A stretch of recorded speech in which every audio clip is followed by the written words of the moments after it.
Bonjour à toutes et à tous et bienvenue à notre webinaire Changer le monde de la petite enfance en français par la mobilisation des connaissances. C'est un sujet clé pour le développement de vos projets en petite enfance dans les communautés francophones en situation minoritaire. Je suis Marion Gelot, coordonnatrice de projets en petite enfance, responsable du transfert et de la mobilisation des connaissances à l'Association des collèges et universités de la francophonie canadienne, la CUFC, et je vous remercie de vous joindre à nous aujourd'hui. Je tiens à souligner tout d'abord que les bureaux de la CEFC se situent sur le territoire traditionnel non cédé du peuple Anishinaabe-Algonquin. Étant donné que nous sommes toutes et tous à des endroits différents aujourd'hui, je vous invite à reconnaître que tous les jours, nous vivons, travaillons, créons sur les territoires traditionnels et les terres natales des Premières Nations, des peuples inuits et métis. Cette présentation est une initiative de l'Observatoire de la formation en petite enfance de la CUFC.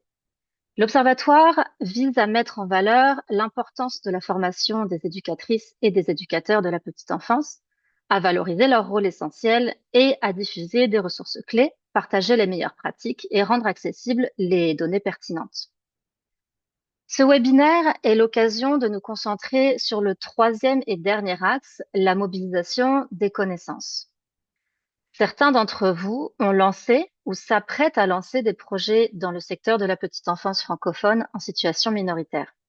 Et dans le cadre de ces derniers, il devient de plus en plus nécessaire de développer une stratégie concrète de vulgarisation et de diffusion des connaissances.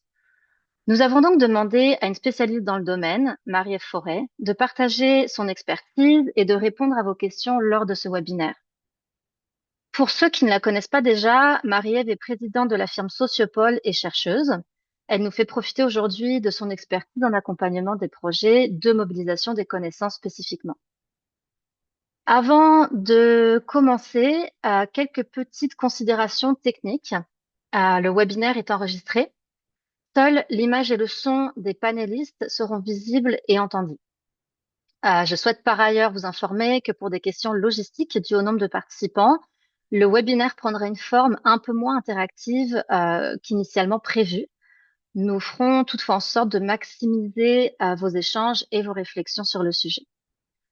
Vous pourrez poser vos questions à tout moment via la section questions et réponses Q&R.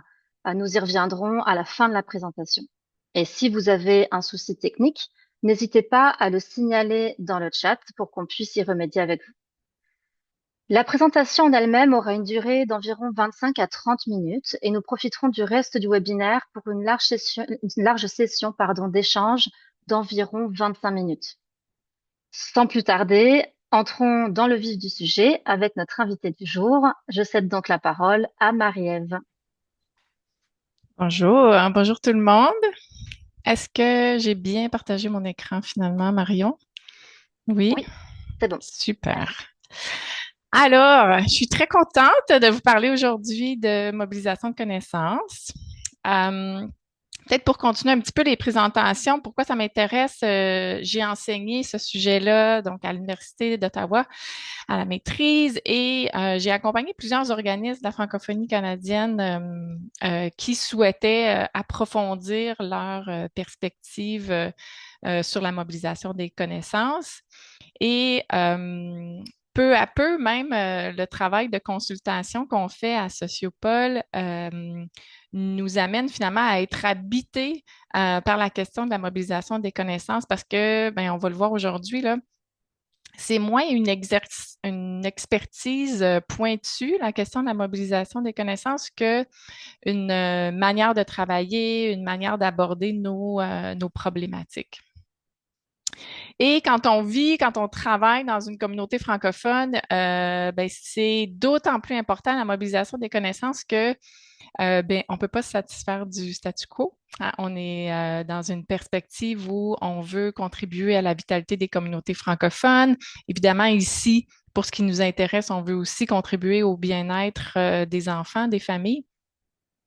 Alors, pour aller dans un changement d'une telle envergure, évidemment, ça signifie qu'on a besoin parfois de connaissances et qu'on a besoin de les travailler là, avec des gens peut-être avec qui on n'est pas habitué de travailler, qu'on a besoin de aussi, en tout cas, faire de la recherche, si on veut, là, différemment, mais aussi mener des projets différemment. Alors, c'est pas un atelier qui s'adresse spécifiquement vraiment là, au milieu de la recherche. À la fin de cet atelier, vous devriez avoir une meilleure compréhension de ce que ça signifie, la mobilisation des connaissances, mais c'est vraiment un atelier d'introduction. Alors, évidemment, vous allez sentir que peut-être vous avez besoin de plus d'outils, d'aller un petit peu plus loin. Il y aura des recommandations de lecture à la fin, mais on espère quand même que vous allez sentir que vous pouvez un petit peu aller de l'avant là, dans cette optique-là. Je commence avec deux, trois petits points en lien à... Excusez, mais chaque fois, je vais avoir un petit peu de difficulté. Bon, deux, trois petits points en lien avec l'histoire de la mobilisation des connaissances, parce que c'est comme un concept là, qui est rendu très, très important là, dans les milieux universitaires, dans les milieux collégiaux, mais aussi dans toute la façon dont on réfléchit les connaissances dans les organisations publiques aussi.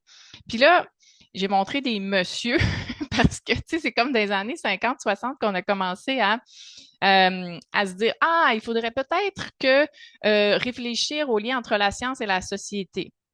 Et là, peu à peu, au début des années 2000, on a commencé à développer des politiques publiques en lien avec l'importance de transférer des connaissances. Alors là encore, on était dans l'idée de, ah, il y a des producteurs de connaissances et des utilisateurs de connaissances. Alors, assurons-nous qu'il y a un partage qui se fait entre les deux. Mais la mobilisation des connaissances, on va quand même plus loin que ça. On va plus loin que ça parce que ce qu'on cherche à faire, c'est d'amener les gens à réfléchir, à mettre en mouvement les connaissances. Alors, au lieu d'y aller de manière unidirectionnelle, on est plus dans une logique soit circulaire, on va le voir tantôt, là, les illustrations que je présente sont plutôt circulaires, mais on pourrait même voir ça avec quelque chose comme un feu d'artifice, c'est-à-dire qu'on on doit là, vraiment là, coloniser beaucoup de milieux parfois, beaucoup de personnes avec des connaissances.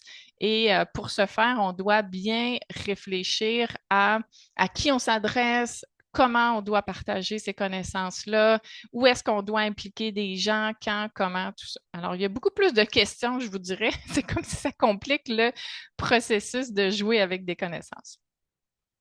Alors là, vous avez devant vous une définition qu'on a proposée et qui est adaptée aux communautés francophones et plus spécifiquement là, au secteur de la petite enfance en français. Cette définition-là, elle commence en présentant le fait que partager des connaissances, c'est un processus. Et ça implique des savoirs qui sont parfois théoriques, parfois pratiques, puis souvent, on les mélange, ces connaissances-là. Des connaissances pratiques, là, ça veut dire que ici, là, pour ce qui nous intéresse, là, toutes les expertises que développe une éducatrice sur le terrain, par exemple, c'est très, très important, plus que dans une conception traditionnelle, si on veut, des connaissances.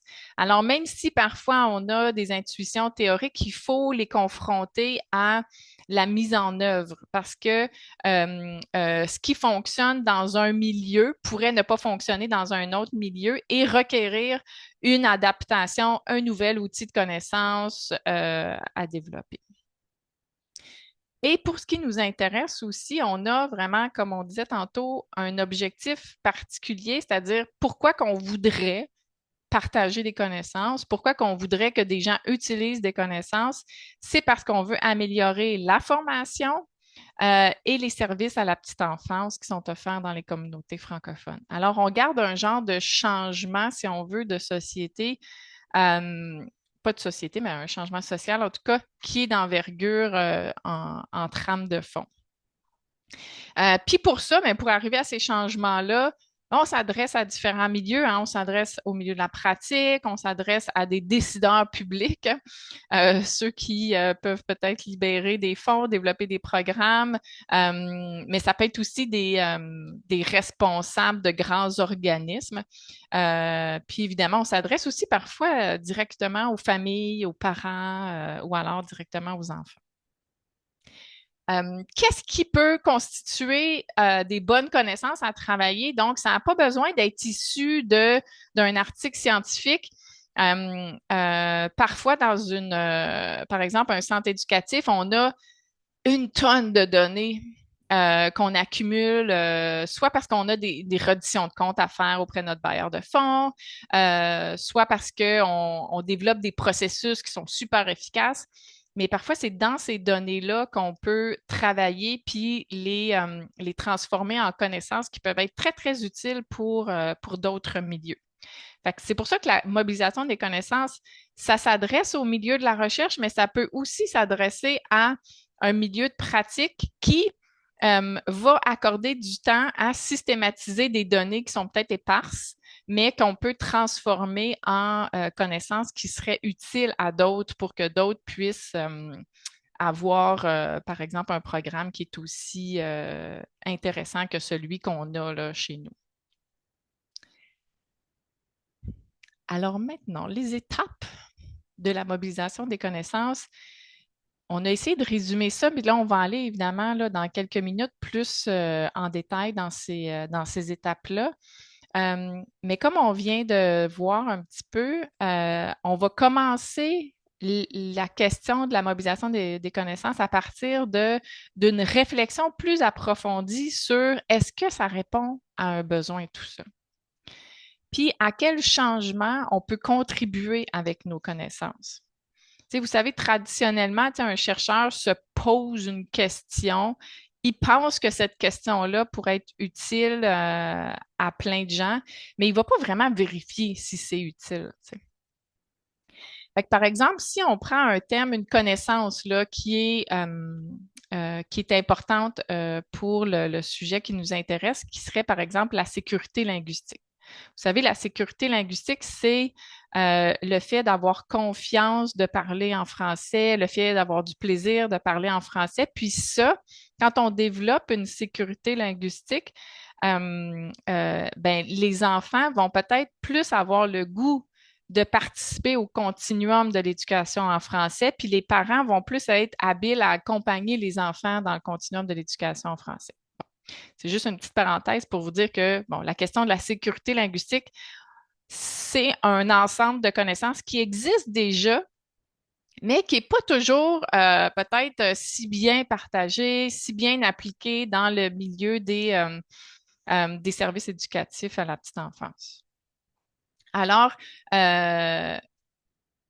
ici, quand on veut répondre à un besoin, il faudrait aller vraiment dans les milieux de pratique, puis comprendre avec les principaux intéressés de quoi ils ont besoin de plus ou de différent pour que finalement, ils utilisent les connaissances qui concernent la sécurité linguistique.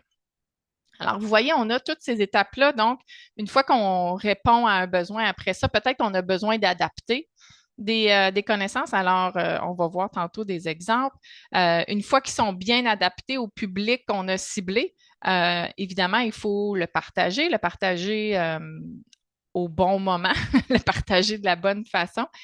Et, et on doit s'assurer que ces gens-là sont à même de pouvoir changer des attitudes, changer des comportements ou même investir différemment, hein, parce que si c'est un décideur public qu'on veut convaincre, peut-être que là, c'est des statistiques à propos de la sécurité linguistique qu'on a besoin de lui partager pour que cette personne-là soit à même de mettre en place, ait le goût hein, de mettre en place des programmes en lien avec la sécurité linguistique dans sa province. Je ne sais pas là, si on parle d'un ministère de l'Éducation ou quelque chose comme ça. Puis, ben, à la fin, on est plus soucieux quand quand on s'intéresse à la mobilisation des connaissances d'évaluer si ce qu'on a fait, ça a eu des effets. Hein, on est vraiment dans une logique où on ne va pas développer, adapter, partager des connaissances pour rien. On a envie que ça contribue à du changement. Et c'est pas pour dire que la recherche fondamentale n'a pas de sens, au contraire, tu sais, de faire de la philosophie, de faire de la recherche théorique. Je veux dire, on en a besoin pour différentes raisons dans notre société, puis c'est pas pour dévaloriser ce type de recherche-là, mais quand on est dans un environnement ici qui concerne là, les services, la formation à la petite enfance, on a envie que pour vrai, ça contribue à un changement. Fait que c'est pour ça qu'on veut aller après ça, évaluer si on y arrive à ce changement-là. Je vais m'attarder quelques petits instants maintenant à la question des changements. Là. Tu sais, ça fait déjà, je l'ai déjà abordé un petit peu, mais je voulais aller un petit peu plus dans le détail pour nommer finalement qu'est-ce qu'on veut changer, qu'est-ce qu'on peut changer en général quand il est question de mobilisation des connaissances. Puis des fois, on va aller changer des systèmes de manière très importante. Hein? Quand on dit que, par exemple, la question de la construction identitaire fait partie du programme éducatif en langue française, ben là, c'est bien parce qu'il y a eu des recherches qui ont montré que la construction identitaire est importante, puis ça a changé tous les systèmes d'éducation en langue française, en situation minoritaire du moins. Fait que ça, c'est comme, tu sais, des fois, c'est ça qu'on veut changer. Des fois, c'est des politiques au niveau provincial, en général, quand on est en lien avec l'éducation, mais des fois, ça va être aussi au niveau municipal pour les services éducatifs ou pas les services, si on veut toucher plus directement, pardon, les services à la petite enfance, des fois, on va viser plus le niveau municipal, mais des fois, sinon, provincial, fédéral. On veut changer des programmes, évidemment, des comportements, des attitudes. On l'a nommé tantôt, là, c'est pas parce que une éducatrice a appris quelque chose dans sa formation initiale qu'elle va être à même de l'appliquer dans son milieu. Alors, parfois, il faut aller comprendre c'est quoi les obstacles au quotidien qui fait que elle n'est pas en mesure d'appliquer quelque chose qu'elle a vu dans sa formation initiale. Puis là, on va développer une formation complémentaire qui va permettre d'aborder ces genres d'obstacles-là qui peuvent arriver des fois juste dans une province spécifique parce qu'on est tellement en situation minoritaire, mettons en Alberta, que c'est pas la même chose qu'au Nouveau-Brunswick. Des fois, ça va être pour ces raisons-là. Des fois, ça va être pour d'autres raisons. Là, j'ai nommé ici différents changements plus précis à droite, là, qui est améliorer la qualité des services, améliorer la formation. Mais je vous invite à réfléchir, puis même vous pouvez écrire dans le chat, en fait, si vous avez d'autres idées. Tu sais, ça fait-tu le tour quand vous jouez avec des connaissances là, dans votre milieu respectif? Est-ce que ça fait le tour des changements auxquels vous pourriez être à même de contribuer? Je vous invite à réfléchir à ça. Puis si vous avez le goût là, d'écrire des commentaires dans le chat, n'hésitez pas. Je vais changer de page. Mais vous pouvez continuer d'écrire. Moi, je vais continuer le webinaire. Fait que là, vous voyez, quand on réfléchit au changement, après, on est plus à même de répondre, OK, mais est-ce que ce changement-là requiert vraiment des connaissances? T'sais? Parce que des fois, ce n'est pas tout à fait des nouvelles connaissances qui sont nécessaires. Alors, c'est important de se poser ces questions-là. Puis, est-ce que ça requiert donc un meilleur partage de connaissances? Est-ce que c'est juste qu'ils n'ont pas accès à ces connaissances-là? Est-ce que c'est juste que ou il faut adapter un outil qui est pas fait exactement pour ce public-là? Donc, on se pose ces questions-là là, du changement puis du besoin au début, puis on ne se les pose pas tout seul dans notre coin. Hein? La question de la collaboration est très, très importante quand on réfléchit à la mobilisation des connaissances et souvent, on invite les personnes qu'on voudrait qu'ils utilisent les connaissances, on les invite au début, à participer à notre processus de mobilisation de connaissances. Alors, créer des groupes de travail, travailler de manière collaborative, c'est très, très présent dans la mobilisation des connaissances. Oui, voilà. Et là, on aborde un petit peu la question de la diffusion, qui était aussi une étape présentée au début. Donc, à partir du moment où on a bien identifié notre besoin, on veut évidemment préciser le public à qui on s'adresse. Puis là, on a, nous, nommé des publics pour notre thème d'aujourd'hui, là, qui est la question de la formation puis des services à la petite enfance. On a précisé ici des thèmes qui pourraient être, les publics qui pourraient être ceux qui sont appropriés à vos milieux respectifs. Puis on a identifié quelques activités, quelques outils qui pourraient synthétiser, regrouper des connaissances particulières. Fait que des fois, de juste parler dans un média local quand on veut influencer le politique, ça peut être une bonne stratégie parce que tranquillement, on veut amener un changement d'attitude à l'égard, par exemple, des services à la petite enfance en français ou à l'égard de la formation en français, si on veut attirer des gens à s'inscrire dans les collèges en français plutôt qu'en anglais, par exemple. De parler dans des médias, ça crée un changement qui est peut-être diffus ici, qui est beaucoup plus difficile à mesurer par ailleurs, mais qui transforme peut-être peu à peu des attitudes à l'égard de l'éducation postsecondaire en français, par exemple. Mais quand on veut convaincre, si on veut, des décideurs publics plus directement, parfois, là, c'est peut-être des personnes qui sont vraiment très, très sensibles aux données probantes. Hein. Alors là, les outils de connaissance qu'on doit développer, puis c'est des personnes souvent qui ont pas beaucoup de temps pour lire. Alors, il faut développer une petite infographie avec les stats les plus importantes à l'égard, si on reste à la sécurité linguistique, à l'égard de la sécurité linguistique et ouais, c'est ça, pour que cette personne-là ait tout rapidement sous la main.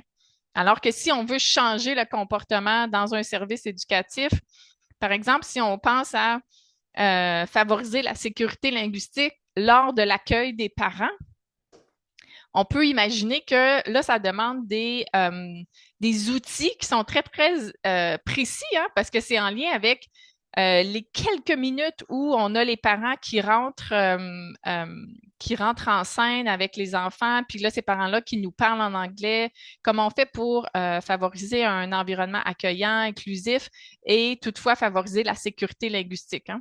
Alors, il y a différentes stratégies qui ont été développées mais c'est très, très précis, hein, puis ça demande parfois d'avoir peut-être une communauté de pratique ou des cafés-rencontres, mais vous pouvez imaginer que des fois, c'est plusieurs rencontres qui vont favoriser le développement d'outils qui sont très, très appropriés à certains milieux, ou alors favoriser l'application d'outils qui sont très appropriés.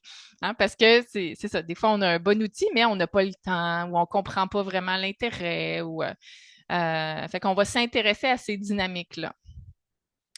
Je tiens c'est ça, vous savez, il y a l'Observatoire de la formation en petite enfance, là, qui est un beau site web qui est en construction. En tout cas, il va y avoir plusieurs moyens aussi via ce site-là de diffuser différents outils de connaissances qui vont être utiles à vos différents milieux. Fait que ça peut devenir aussi d'avoir un espace partagé comme ça. Ça peut devenir aussi très, très intéressant dans une optique là, de favoriser une culture de mobilisation de connaissances. Est-ce que quand vous regardez ça, vous avez d'autres idées d'activités ou d'outils de connaissances que vous pensez qui pourraient être mis de l'avant? Encore une fois, si vous avez le goût d'en partager quelques-uns, n'hésitez pas. Parce que souvent, moi, je trouve ça vraiment fascinant, là, mais tu sais, on finit par développer, ça finit par être des modes. Hein, là, c'est la mode de l'infographie ou des fois, c'est la mode du balado. Mais c'est quoi les nouvelles tendances? Ne sont peut-être pas inscrites dans ma liste qui est ici.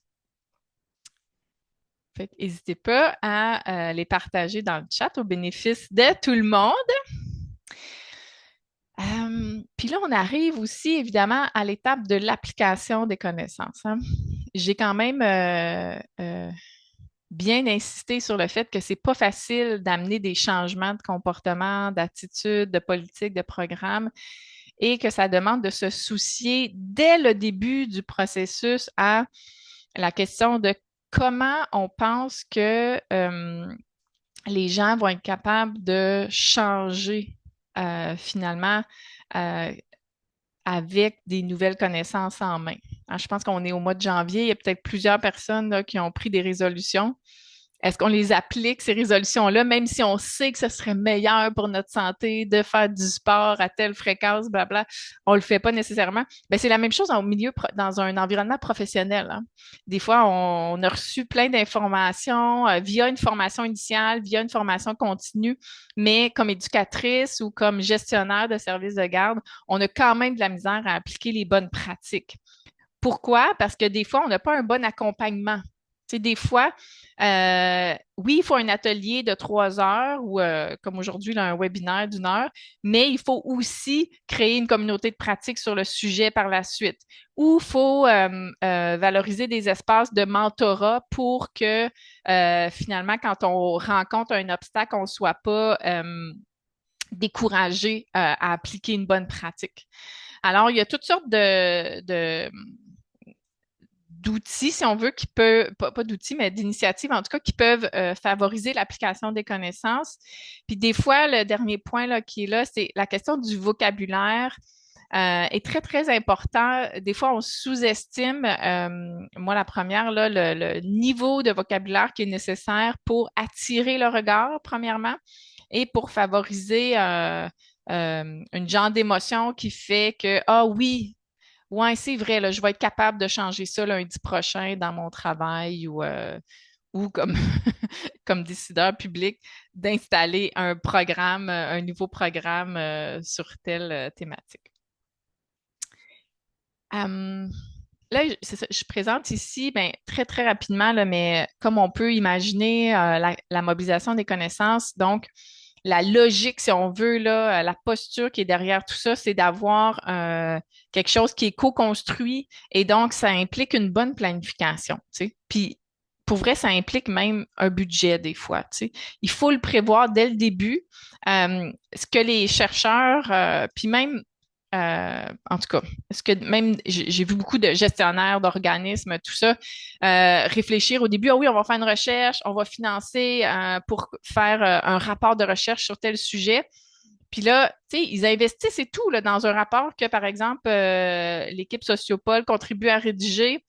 Mais après, ben, vous le savez, on est capable de tabletter des rapports, de ne pas les lire, même si c'est nous qui avons commandé ça. Alors, de bien réfléchir à toutes ces étapes-là, puis de bien prévoir au début les étapes de la diffusion, de à qui, avec comment on va intégrer ces nouvelles connaissances-là, ils sont super importants. Fait que c'est pour ça qu'on met de l'avant ici, là, je voulais juste rappeler là, la question d'un plan, là, de développer un plan avec qui est co-construit, qui est très collaboratif, etc. Là, on partage ici des références. On pourra les partager aussi via courriel par la suite là, aux personnes qui se sont inscrites. Mais il y a toutes sortes d'ouvrages, là, évidemment, là, si vous tapez sur Google, là, vous pourriez avoir accès à toutes sortes de références qui sont très utiles en mobilisation des connaissances. J'ai mis une petite citation là, pour rappeler que dans la mobilisation des connaissances, l'esprit là, d'impliquer des gens dès le début, c'est parce que souvent, quand on est impliqué, même pas nécessairement à toutes les étapes là, de projet de mobilisation de connaissances, mais juste parce que on nous a posé des questions comme utilisateurs potentiels de connaissances, on nous a posé des questions, on devient comme engagé envers une démarche, puis on devient plus engagé à changer des comportements par la suite. Cette question-là de la démarche de mobilisation de connaissances, c'est comme une posture, si on veut, là, d'apprentissage continu qui est à mettre de l'avant dans beaucoup d'organisations. C'est pour ça que la mobilisation des connaissances, au départ, appartenait, si on veut, au milieu universitaire, mais là, on le voit que ça appartient à toutes les organisations même quand on est un service de garde, hein, parce que c'est comme un rapport aux connaissances qu'on développe et qui fait qu'on est curieux puis qu'on s'implique dans des processus qui nous permettent à tout le monde d'apprendre puis d'intégrer des nouvelles pratiques, de tester des nouvelles pratiques, parce que, tu sais, des fois, c'est pas toujours euh, les bonnes là, qu'on va essayer. Mais cette genre de goût là, de faire de l'essai et erreur, on doit le cultiver si on veut. Puis là, j'ai mis des questions, mais en fait, on serait pas mal rendu à je ne sais pas si j'arrête le partage. Je peux peut-être faire ça. Ou sinon, je ne sais pas, Marion, si je remets les questions, mais on serait rendu donc à échanger un petit peu plus à propos là, de vos préoccupations, vos questionnements en lien avec la mobilisation des connaissances. Euh, Ouais. Ouais, c'est ça. Si vous avez un projet puis vous vous dites, est-ce que c'est vraiment de la mobilisation des connaissances, ça? Ou si vous vous dites, je suis pas sûre de quand est-ce qu'on doit ajouter des partenaires. En tout cas, on est ouvert maintenant Ouais. à échanger sur le sujet. Effectivement, merci beaucoup Marie-Ève pour cette présentation. On va passer à la période d'échange pour environ 25 minutes. N'hésitez pas à écrire vos questions dans la section questions-réponses ou dans le clavardage. Je vais en sélectionner quelques-unes pour Marie-Ève. Et peut-être qu'avant de commencer avec la période de questions, on pourrait revenir, Marie-Ève, sur la première question que tu as ouverte dans le chat, sur les idées de changement auxquelles des connaissances pourraient contribuer au bénéfice de la petite enfance en français. On a eu beaucoup de réponses Mhm. de la part des participants. Donc, améliorer la valorisation de la profession, augmenter le sentiment d'auto-efficacité, par exemple, offrir du soutien. Est-ce que tu souhaites revenir sur ces différentes propositions? Ben, je suis en train de me les approprier en ce Ouais. moment. Mais oui, au niveau des pratiques professionnelles, c'est intéressant parce que on est en train de développer avec les initiatives, notamment de la CUFC, une genre de compréhension partagée et espace de dialogue sur la façon de valoriser la profession d'éducatrice, sur la façon de aussi professionnaliser, augmenter la qualité des services de garde par des approches différentes des administrateurs et des éducatrices. Alors, je crois que c'est un champ, si on veut, de recherche qui est à développer. Puis il y a beaucoup d'appétit de la part des services de garde, si on veut, pour s'impliquer probablement dans des projets qui vont permettre de les outiller davantage, là, ces espaces-là, là, ces milieux-là. Ouais. Très bien. Donc, prochaine question. On a une question de Bianca Nugent qui nous demande où en sommes-nous dans l'actualisation de la reconnaissance des besoins en petite enfance francophone en contexte linguistique minoritaire selon une perspective intersectionnelle. Ah, c'est intéressant parce que ça, c'est une préoccupation, peut-être qui est plus une préoccupation du milieu de la recherche quand on parle de perspective intersectionnelle. Donc, juste pour le bénéfice de tout le monde, euh, parce qu'on a des gens qui viennent de vraiment plein de milieux. C'est ça qui est fascinant quand même aujourd'hui. On a je pense, des gens du milieu des services de la petite enfance directement. On a des gens des gouvernements, puis du milieu de la recherche aussi. Euh, et Marion, je ne sais pas si j'oublie, mais en gros, puis du milieu des Mm, communautés francophones, des organismes des communautés francophones, ouais. Donc, ouais, les approches intersectionnelles, donc, c'est l'idée de considérer que les rapports de discrimination peuvent provenir à la fois de différentes identités. Alors, notre identité comme francophone peut nous amener à vivre des rapports de discrimination, mais si je suis une minorité euh, en tant que personne immigrante, par exemple, là, je peux vivre une double, si on veut, une autre discrimination en tant que nouvel arrivant. Euh, voilà. Fait il y a différents. Puis en tant que femme aussi, ou mes identités mes appartenances, si on veut, religieuses, etc.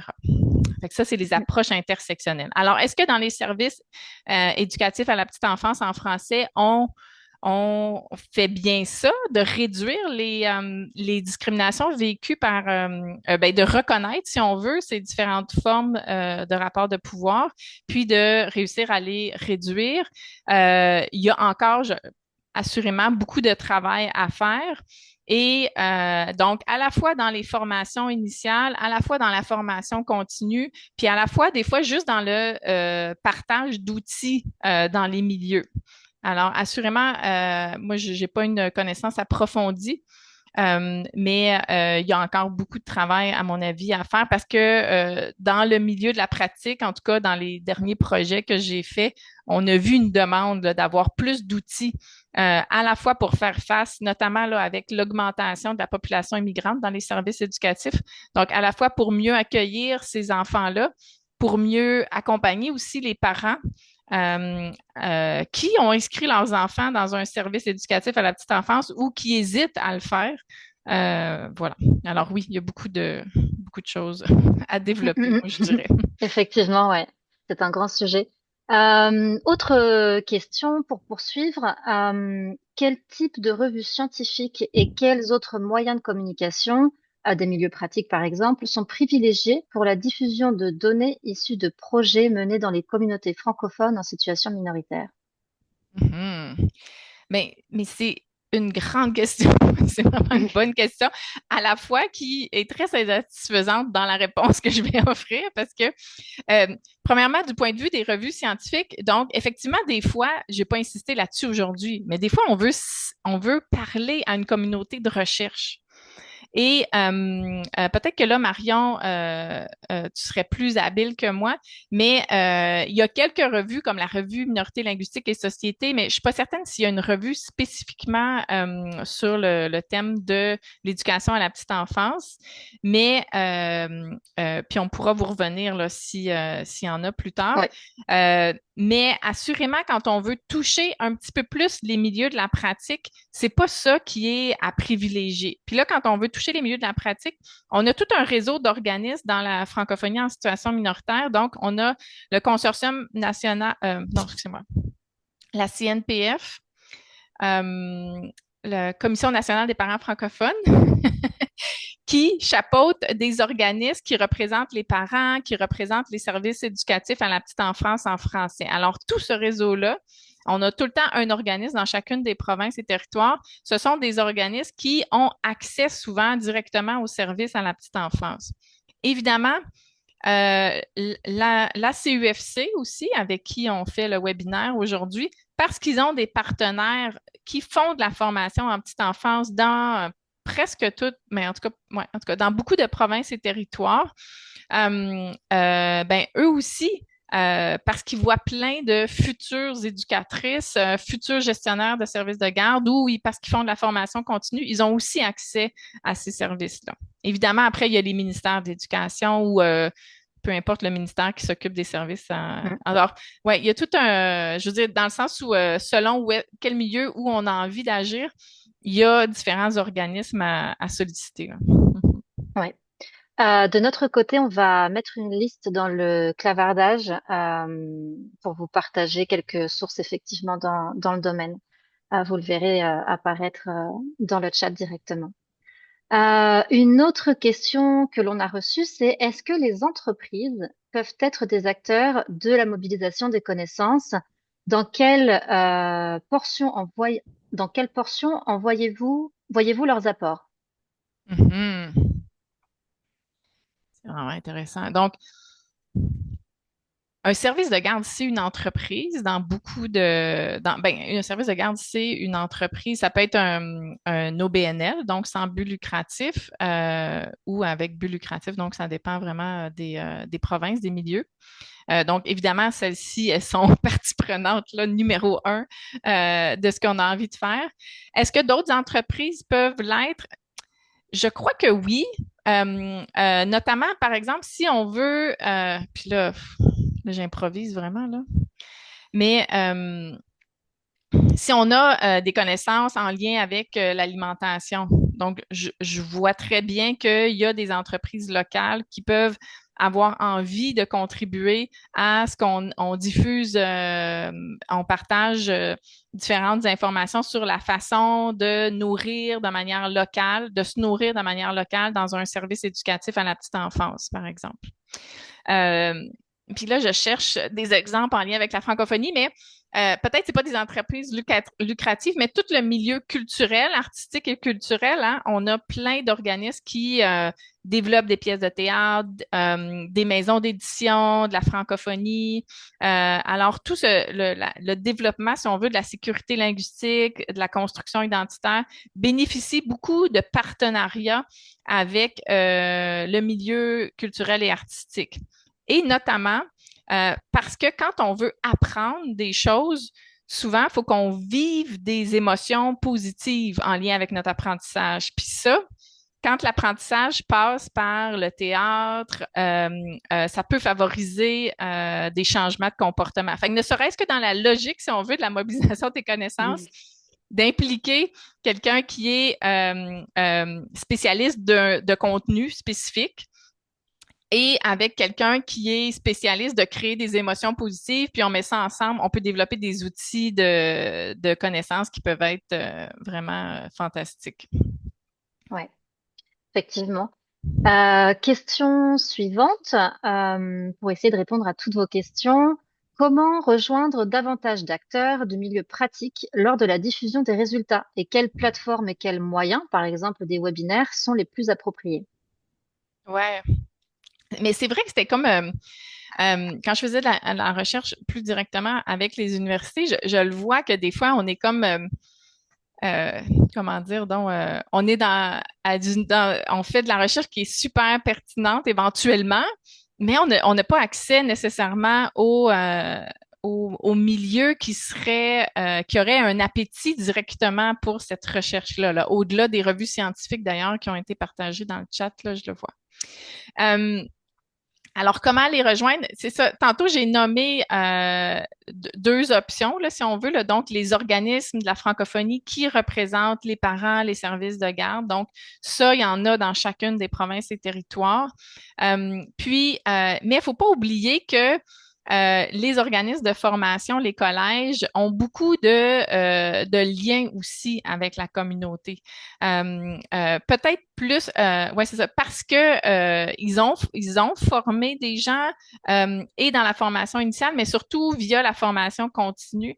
N'importe quel organisme qui fait de la formation continue, ça veut dire qu'il est en lien direct avec les milieux de pratique. Alors, souvent, c'est les collèges. Des fois, il va y avoir d'autres. Des fois, ça va être des petites entreprises privées là, aussi qui vont faire de la formation continue, mais ça reste des ressources très, très importantes aussi à ce niveau-là.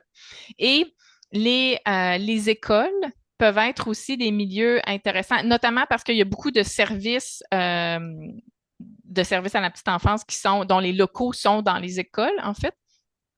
Mais sinon, ils ont des liens très, très étroits avec les services à la petite enfance. Mais là, tu sais, quand on veut atteindre quelqu'un, là, quand on veut atteindre tous les organismes d'un coup, tout ça, le site web de l'Observatoire va devenir éventuellement, puis là, Marion, tu peux me contredire, mais aussi une banque de ressources. Quand on Oui, a un rapport de recherche, un article scientifique, un balado, un webinaire. Donc, il y a des différentes pratiques qui vont être développées au fil des mois, des années oui. par la CUFC pour que l'Observatoire devienne aussi une belle ressource là, de mobilisation de connaissances. Puis pour l'instant, ça marche déjà, mais ça va s'améliorer, donc qui va être consulté par directement les services à la petite enfance. Ouais, effectivement, le but étant que on puisse référencer les différentes initiatives de mobilisation des connaissances qui seront développées. Vous y trouverez notamment l'enregistrement de ce webinaire, par exemple, qui sera diffusé à travers le site de l'Observatoire. Une autre question, et n'hésitez surtout pas à ajouter vos questions dans la section questions et réponses. À nouveau, il nous reste une dizaine de minutes pour échanger. Question suivante. Tu n'as pas beaucoup parlé de la mesure ou de l'évaluation. Pourrais-tu revenir sur ces thèmes pour bien comprendre ce qu'on évalue exactement dans un processus de mobilisation des connaissances? Ouais. Euh, ben moi, je suis un peu, des fois, obsédée par le changement. Fait que c'est sûr que c'est comme un élément que j'aime beaucoup aller voir. Mais c'est ça qui est le plus compliqué, hein, parce que quand on évalue, par exemple, si on offre tu sais, le webinaire d'aujourd'hui, là, vous savez, après le webinaire, vous allez être invité à répondre à un petit questionnaire, là. Est-ce que j'ai appris des choses aujourd'hui? Est-ce que je pense que ça va changer ma pratique? Là, on est en train d'évaluer les apprentissages et si potentiellement, je pense que ça va changer des choses. Mais des fois, quand on veut aller plus en profondeur, il faut aller poser des questions 6 mois après à notre public, tu sais, pour voir si qu'est-ce qui a changé éventuellement, qu'est-ce qui n'a pas changé, quels autres outils de connaissance on a besoin de développer. Alors là, on est, si on veut, une coche plus loin là, dans ce processus-là. Mais dans la mobilisation des connaissances, parce que la démarche, tu sais, le processus compte beaucoup, puis qu'on veut souvent on va favoriser la co-construction des savoirs. J'ai pas employé ce mot-là, mais c'est souvent une perspective très démocratique qui habite les personnes qui font de la mobilisation des connaissances. Alors, on peut aussi évaluer le processus, à quel point les gens ont senti que leur perspective a été écoutée du début à la fin, puis qu'ils ont senti qu'ils ont pu contribuer à un processus où vraiment leur parole est reconnue. Hein, par exemple, si on veut faire des outils justement en lien avec l'intersectionnalité, en lien avec équité, diversité, inclusion, ben, est-ce qu'on a des nouveaux arrivants sur nos groupes de travail quand on développe des connaissances? À quel point ces personnes-là on développe des processus de dialogue qui permettent de les écouter? Mais c'est aussi surtout si on est prêt ensuite à refaire d'autres projets de mobilisation des connaissances. Donc, le processus, je nous invite aussi à comme être sensible à ça. Mais sinon, évidemment, c'est les niveaux là, est-ce que j'ai appris quelque chose? Est-ce que je l'utilise? Est-ce que dans l'utilisation, on est en train de faire un changement social? Tu sais, c'est comme les 3 niveaux, là, si on veut, qu'on essaie là, minimalement là, d'évaluer. Oui, merci beaucoup. On a deux autres questions encore pour le moment. Est-ce que la mobilisation des connaissances s'applique seulement à un projet ou est-ce qu'elle concerne aussi les organisations dans leur ensemble? Mhm. Donc, effectivement, la mobilisation des connaissances peut être un projet ponctuel auquel on participe. Tu sais, comme chercheur, des fois, là, on va participer à un projet de mobilisation des connaissances ou comme directrice d'un service éducatif aussi, de manière ponctuelle. Mais j'ai essayé de le présenter aujourd'hui, la mobilisation des connaissances, comme, si on veut, une manière d'habiter nos organisations. Alors, on développe, si on veut, un rapport au savoir qui est dans une continuelle remise en question qui nous permet, qui nous amène à être curieux déjà et qui nous amène à, à s'assurer que l'information c'est pas juste, par exemple, la directrice d'un service de garde qui partage l'information à d'autres. Là, tu sais. Ça devient comme une culture de l'organisation de partager des nouveaux outils de connaissance. Alors, au sein d'une organisation, effectivement, on peut développer une genre de culture de la mobilisation des connaissances qui nous amène à quand on fait des rencontres d'équipe, tu sais, à se partager des nouveaux savoirs. Moi, j'ai vu ce petit outil-là. Je pense qu'il pourrait être utile pour vous autres aussi.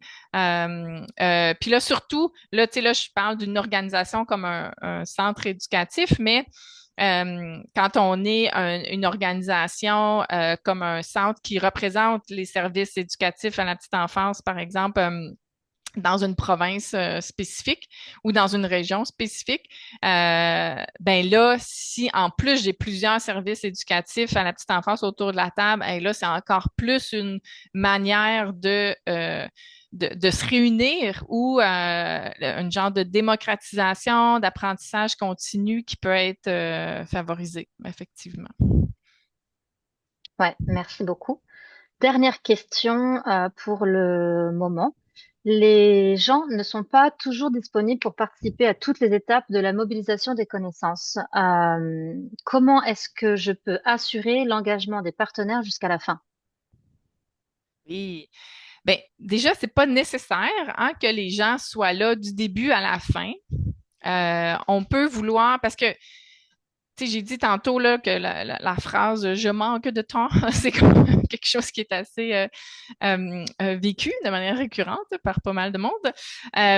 Donc, on gagne à réfléchir à la façon dont on veut mobiliser les personnes, euh, à quelles étapes on a besoin de les mobiliser, puis surtout, comment on peut engager, comment les personnes, qu'est-ce qu'elles vont retirer ces personnes-là finalement de leur engagement. Parce que si tu sais, mon temps est précieux, peu importe de quel milieu je viens, là, mon temps est précieux et je dois à la fois offrir peut-être mon expertise. Si mon expertise, c'est parce que je représente les francophones de l'Alberta, si mon expertise, c'est que je travaille au ministère X, ben c'est parfait, je la partage, mais qu'est-ce que moi je retire aussi? C'est important de réfléchir à ça, puis de mobiliser les gens vraiment à la hauteur de, premièrement, ce qu'ils sont capables de faire, mais aussi en respectant le fait qu'ils doivent aussi s'enrichir, si on veut, de ce processus-là de mobilisation des connaissances, finalement. On gagne à, à réfléchir à ça, puis ça, dans le fond, ça contribue à favoriser l'engagement. Parce que quand on a bien réfléchi à ces dynamiques-là, ben là, les gens sont pas comme, oh, tu sais, je suis là puis ça sert à rien ou je perds Mm. mon temps, tout ça. Puis, un élément qui arrive moins, mais quand même que j'ai vu souvent, quand on est une équipe de recherche universitaire, euh, des fois, notre rapport au temps est un petit peu plus lousse. Hein? On respecte, des fois, on va étirer un échéancier, ou alors on va participer à un processus qui est très théorique. Puis là, si on invite des praticiens sur nos comités, ben, il faut faire attention de ne pas les épuiser, de les inviter juste comme quand on a besoin d'eux, puis aussi de s'assurer que ils comprennent bien, tu sais, parce que des fois, si on a des réflexions sur des thèmes qui sont pas faciles d'accès, ben là, ça les désengage. Mais c'est de garder la conversation ouverte régulièrement, tu sais, de pas attendre six Ouais, mois avant de leur poser la question comment tu te sens face à ce projet-là. Est-ce que tu sens que c'est gagnant-gagnant, tu sais? Puis voilà. ouais, que ce soit bénéfique effectivement pour tout le monde. Mhm. C'est passionnant en tout cas. On va devoir s'arrêter là. On pourrait continuer des heures. Un grand merci Marie-Ève pour ta participation, ton accompagnement dans ce domaine complexe. Je vous prie de noter que le webinaire sera rendu disponible sur le site de l'Observatoire de la formation en petite enfance dans les semaines à venir. Si vous souhaitez découvrir les prochaines initiatives, n'hésitez pas à vous inscrire à notre infolettre également. Vous pouvez vous inscrire à travers le site de l'Observatoire, dont vous trouverez le lien dans le clavardage.